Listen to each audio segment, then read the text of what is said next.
하나님께서 우리에게 주신 말씀 야고보서에서 보겠습니다. 신약성경 야고보서 3장 13절부터 18절까지 하나님 말씀을 우리 함께 보겠습니다. 야고보서 3장 13절부터 18절까지 말씀, 하나님 말씀을 다 찾으셔서 하나님의 말씀을 같이 봉독하겠습니다. 하나님의 말씀을 같이 합독하겠습니다. 야고보서 3장 13절부터 18절까지 하나님 말씀 다 찾으셔서 함께 보겠습니다. 신약성경 야고보서 3장 13절부터 18절까지 하나님의 말씀을 다 찾으시기 바랍니다. 야고보서 3장 13절부터 18절 다 찾은 줄 알고 13절부터 18절까지 읽겠습니다. 너희 중에 시작. 너희 중에 지혜와 총명이 있는 자가 누구냐? 그는 선행으로 말미암아 지혜의 온유함으로 그 행함을 보일지니라. 그러나 너희 마음속에 독한 시기와 다툼이 있으면 자랑하지 말라. 진리를 거슬러 거짓말하지 말라. 이러한 지혜는 위로부터 내려온 것이 아니요 땅 위의 것이요 정욕의 것이요 지혜의 것이니 시기와 다툼이 있는 곳에는 혼란과 모든 악한 일이 있습니다. 오직 위로부터 난 지혜는 첫째 순결하고 다음에 화평하고 간용하고 양순하며 긍휼함과 선한 열매가 가득하고 편견과 거짓이 없나니 화평하게 하는 자들은 화평으로 심어 의의 열매를 거두느니라. 아멘. 자, 오늘 말씀의 제목은 지혜롭게 사는 길, 지혜롭게 사는 길, 이 말씀의 제목으로 같이 은혜를 나누도록 하겠습니다. 자, 사람이 살아가는데 중요한 것이 뭐냐? 생각하는 것과 말하는 것입니다.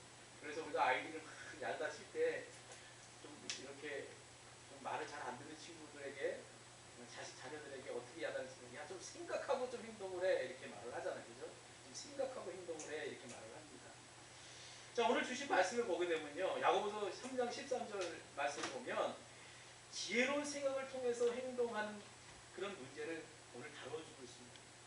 우리의 생각은요, 마음의 동기에 따라서 형성이 되어집니다. 그런데 이 마음의 동기를 이루는 중요한 요소가 뭐냐? 바로 지혜라는 것입니다. 유대 사람들은 지혜를 중요시하는 그런 민족이었습니다. 지식과 여러분 지혜는 엄연히 달라요. 지혜는 있지만 삶의 지혜가 부족한 사람이 얼마나 많은지 모릅니다. 그러니까 컴퓨터를 조작할 수 있지만은 자신의 삶을 움직일 수 없는 사람들이 부지기수가 많더랍니다. 그러므로 이 야고보서 기자는요, 지혜롭게 생각하며 행동하는 사람들의 삶의 모습을 오늘 우리에게 가르쳐주고 있습니다. 여러분, 우리가 잠언서를 우리가 지혜서라고 얘기를 합니다.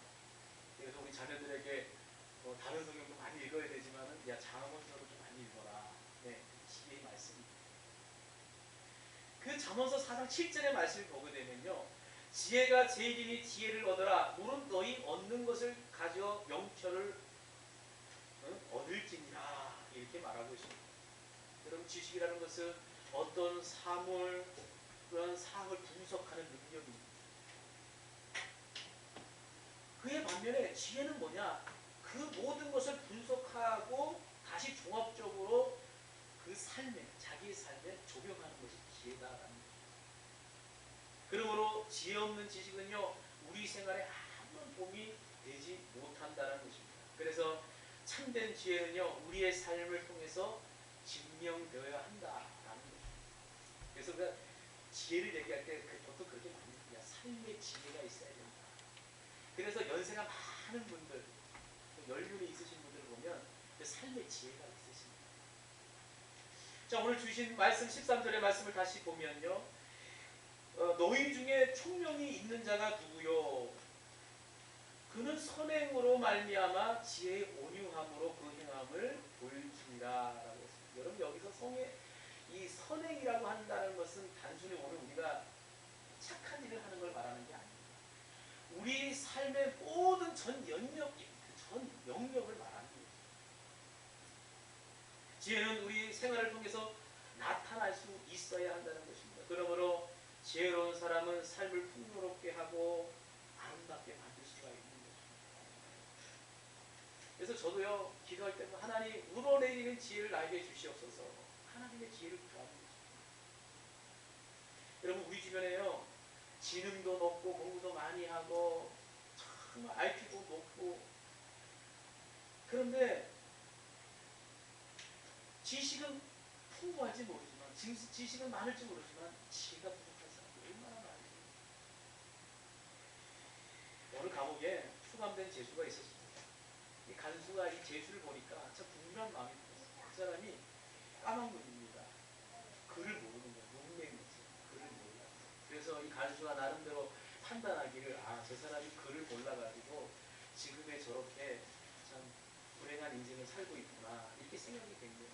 그래서 이 간수가 그 죄수의 형기 동안 내가 그를 꼭 깨우쳐 주리라 하고 열심히 그냥 그를 가르쳤습니다. 다행스럽게도 그 형기 동안에 죄수가 다 그를 깨우치게 되었어요. 죄수가 이제 감옥을 나가면서 간절히 내가 이렇게 감옥에 들어가가지고 그를 다 깨우치고 간다고 이제는 착하게 살겠더라고 다시는 감옥에 안 오겠다고 그러고 이제 감옥을 떠났습니다. 새 사람이 되겠다라고 이제 약속을 하고 떠났는데 얼마 후에 그 사람이 또 감옥에 들어왔더라는 거예요. 그래가지고 간수가 너무나도 깜짝 놀래가지고 야 너 새 사람 돼서 잘 살겠다라고 그렇게 얘기하고 글도 다 깨우치고 왜 감옥에 들어왔니? 물어봤더니 그 죄수가 다시 하는 말이 놀랍습니다. 그 사람이 지은 죄가 뭔지 알아요? 무슨 죄를 졌느냐면 문서 위조를 하고 들어갔다는 거예요. 글을 가르쳐 줬더니요 그것을 가지고 또 그걸 가지고 또 죄를 지은 거예요. 자, 우리가 공부해서 지식을 습득하는 것으로 인생이 풍요로워지는 것은 절대 아니라는 것입니다. 오늘 우리 한국교회 부모님들은 학부모들은 이 교육열이 대단합니다. 전 세계에서 우리 부모들만큼 우리 학부모들만큼 이 교육열이 뜨거운 그런 학부모들도 없습니다.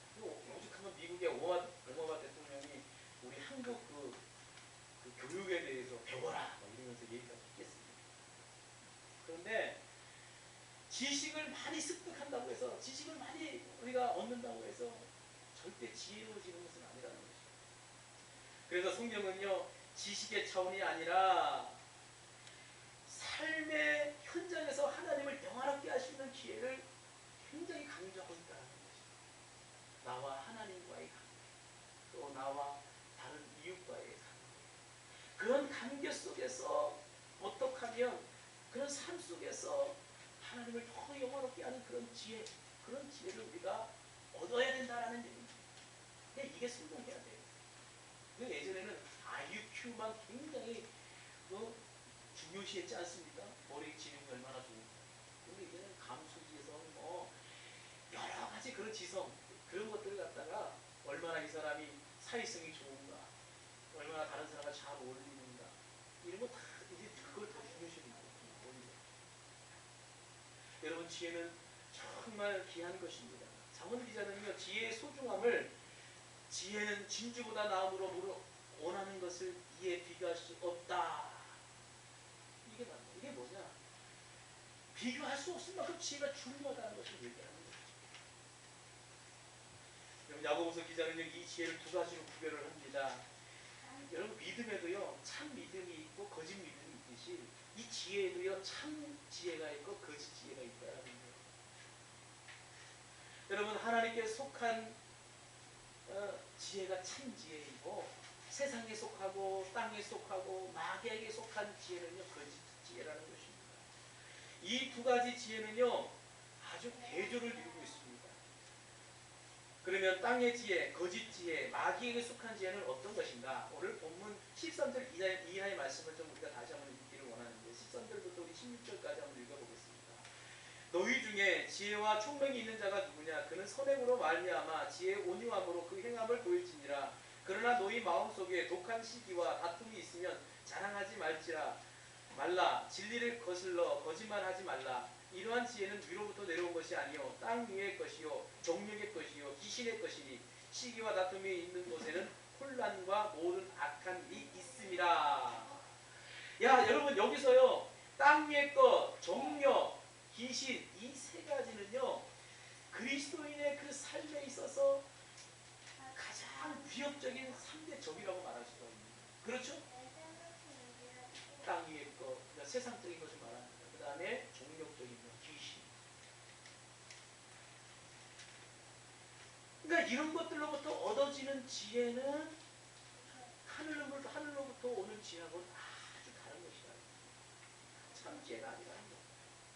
에베소서 2장 1절과 2절의 말씀을 보게 되면요 마귀의 정체에 대해서 이렇게 말하고 있습니다. 잠시 읽어드리면요. 그때에 너희는 그 가운데 행하여 이 세상 풍조를 따르고 공중의 권세 잡은 자를 따랐으니 곧 지금 불순종의 아들들 가운데서 역사하는 영이다. 이게 뭘 얘기하는 거예요? 여러분 오늘 그냥 예수를 믿기 전에는요. 예수님을 영접하지 않았을 때는요. 이게 그 예전의 삶은 세상의 지배를 받고 마음이 부패해가지고 육신적인 종력을 쫓아서 살아갔던 그야말로 마귀의 종노릇한 삶이었다는 거예요. 마귀의 종이었던 우리는 세상적이고 종력적이고 마귀적이었다는 거예요. 여러분 이건 우리가 부인할 수가 없는 거예요. 거기 중간은 없습니다. 완충지대는 없어요. 중간은 없어요. 우리가 주님 가운데 거하지 않으면요 우리는 아주 세상적이고 육적이고 마귀적인 삶을 살 수밖에 없는 거예요. 여러분 세상적인 지혜는 육신적인 지혜입니다. 자연적인 지혜요 본능적인 지혜라는 것입니다. 여러분 아담이 범죄하고 타락한 이후에 그 인간의 인간의 그 본질, 인간의 본질은요 하나님의 성품과 아주 반대되었다는 거예요. 이 세상의 지혜는 성령의 통제가 없을 때 활동한다는 거예요. 그래서 여러분 오늘 우리가 은혜 받으면 막 성령이 충만하면요 성령의 인감을 받습니다. 그래서 막 말씀을 읽어도 막 제대로 깨달아요. 말씀이 오늘 나에게 뭘 말씀하시지? 그래서 그 말씀을 제대로 깨닫고 그 말씀을 내 삶 속에 제대로 적용을 합니다. 그런데 문제는 성령의 역사가 수그러들고 은혜가 이 은혜를 잃어버렸을 때 그때는요 내 인간적인 것들이 막 이제 우리 속에서 나옵니다.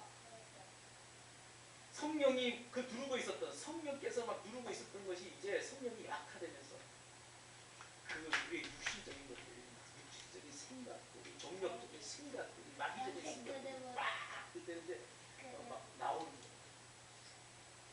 그러니까 말씀 봐도 제대로 깨달을 수도 없는 거예요. 말씀을 봐도요 인간적으로 막 풀어요.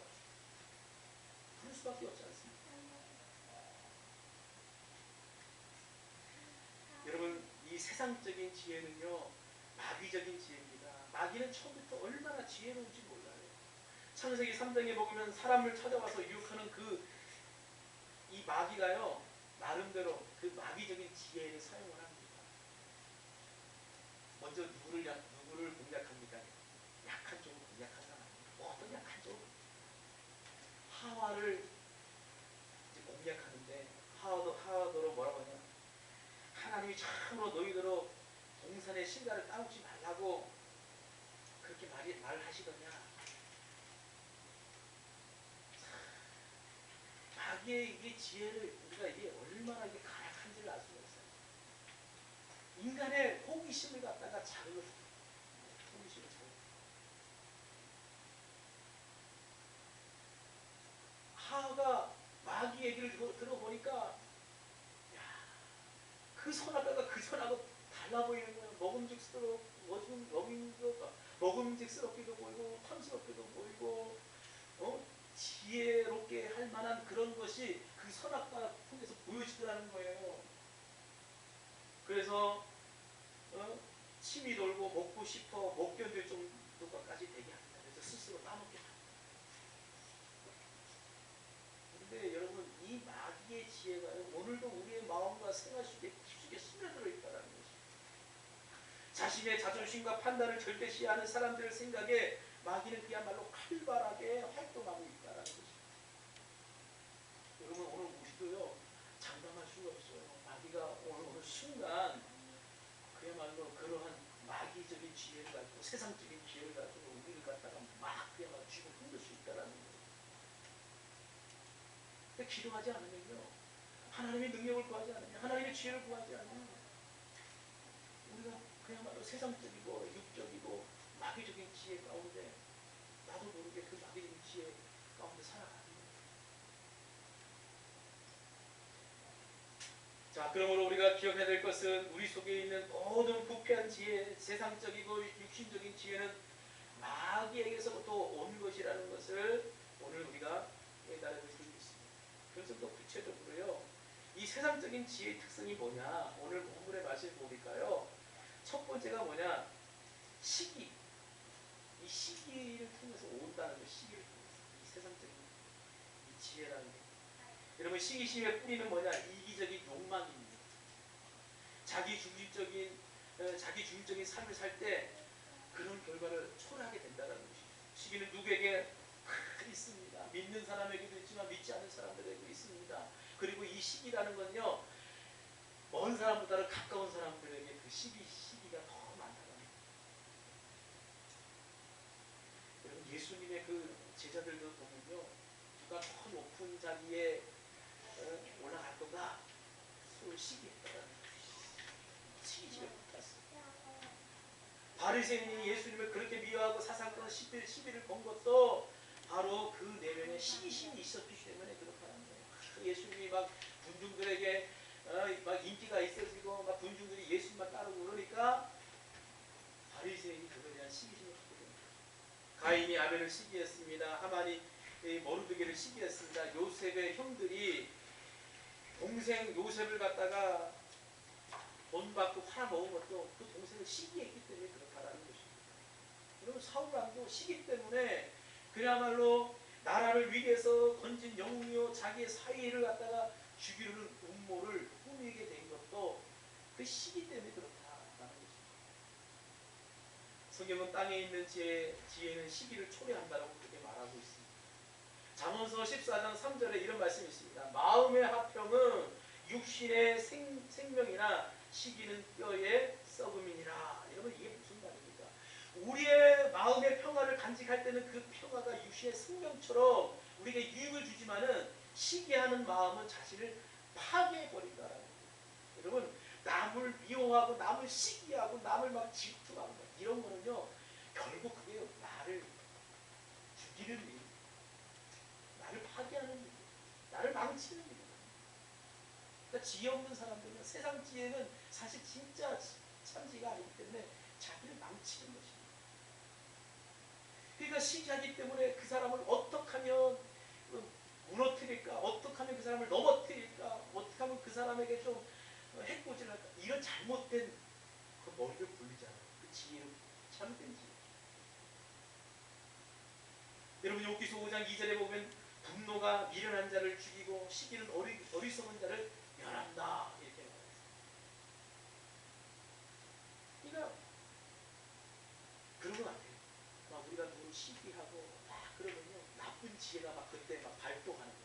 저거를 어떻게 하면 못한 되겠다, 어떻게 저거를 밟고 내가 성공할까, 이런 잘못되지. 이건 자기 나가게 하죠.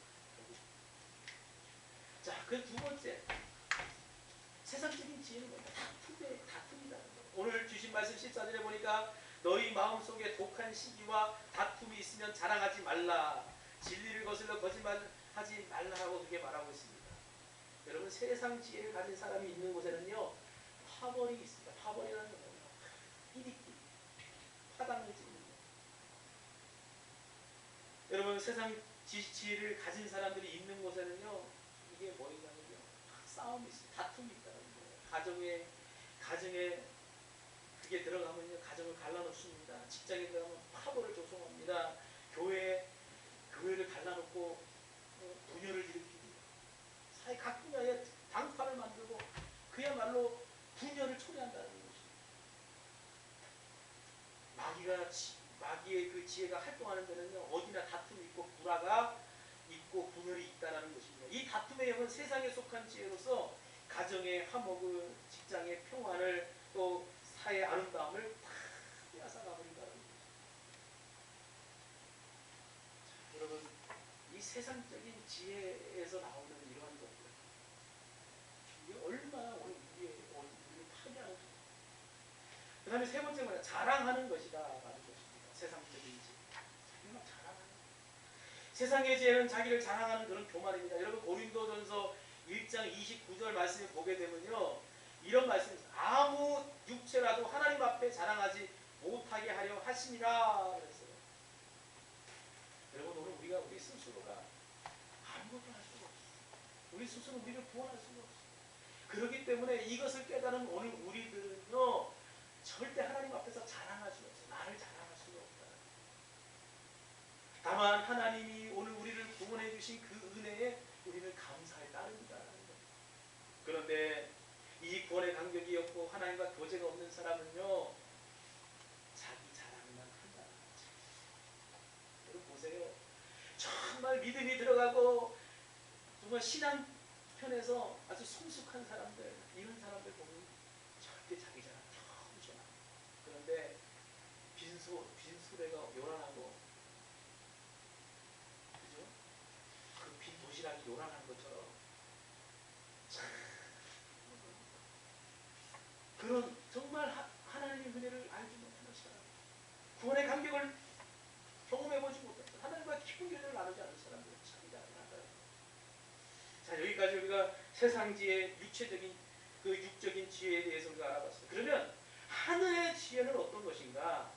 여러분, 하늘의 지혜는 세상의 지혜와는 비교도 되지 않는 지혜입니다. 이 세상에 속한 지혜는요, 위로부터 온 것이, 세상에 속한 지혜는 위로부터 온 것이 아니라고 말하고요, 이 하늘에 속한 지혜는 어디서부터 옵니까? 오늘 주신 말씀 17절에 한번 우리가 같이 보겠습니다. 17절의 말씀에 보니까 오직 위로부터 난 지혜는 첫째 성결하고, 다음에 화평과 관용과 양순하며 긍휼과 선한 열매가 가득하고 편견과 거짓이 없다. 할렐루야. 하늘의 지혜는 위로부터 오는 지혜라는 것입니다. 온전한 선물과 가장 좋은 은사가 다 위로부터 주어지는데, 그 가운데 하나가, 그 가운데 중요한 것 하나가 바로 지혜라는 것입니다. 오늘 그래서 여러분, 이 지혜를 우리가 받아낼 줄 믿습니다. 그 지혜가 없으면 하는 영광을 못 됩니다. 지혜가 없으면 하는 영광을 못 됩니다. 이 지혜는 세상에 속한 지혜와는 달리 주님께서 우리에게 주시는 그런 지혜라는 것입니다. 그러니까 주님과 깊은 교제를 나눌 때 그 지혜를 우리가 얻을 수가 있습니다. 그러면 우리가 어떻게 하늘의 지혜를 얻을 수 있습니까? 첫째, 하나님의 말씀인 성경을 통해서 그 지혜를 우리가 얻을 수가 있다. 여러분, 디모데후서 3장 15절에 보니까 내가 어려서부터 성령을 알았나니 성경은 능히 너로 하여금 그리스도 예수 안에 있는 믿음으로 말미암아 구원에 이르는 지혜가 있게 하느니라. 성경은 구원의 지혜와 삶의 지혜를 오늘 우리에게 준다는 것입니다. 그러므로 하늘의 지혜를 얻기를 소망한다고 한다면 여러분, 하나님 말씀을 믿고 듣고 행하시기를 주님은 축원합니다. 그럴 때 지혜가 오는 거예요. 그냥 얻어지는 게 아닙니다. 우리가 누구를 닮아가려고 하면 그 사람을 진짜 닮더라니까요. 내가 그 사람 정말 내가 닮고 그 사람처럼 해야 되겠다 하면 우리가 그렇기 때문에 예수님을 닮으려고 한다면 예수님 하신 말씀을 많이 들어야 돼요.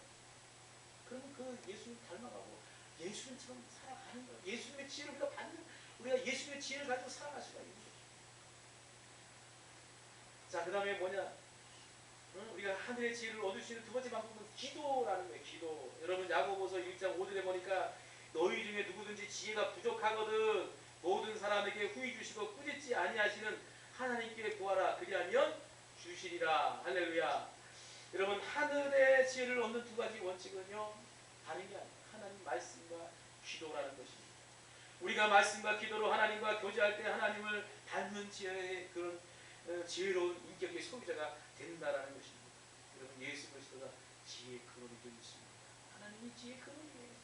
그러므로 우리가 예수 그리스도를 가까이 할수록 예수님을 닮아가는 거예요. 말씀과 기도, 주님과 교제함으로 하늘의 지혜가 풍성한 하나님의 자녀들이 되기를 주의 이름으로 축원을 드리겠습니다. 기도하겠습니다. 사랑이 많으신 하나님 아버지, 오늘 우리가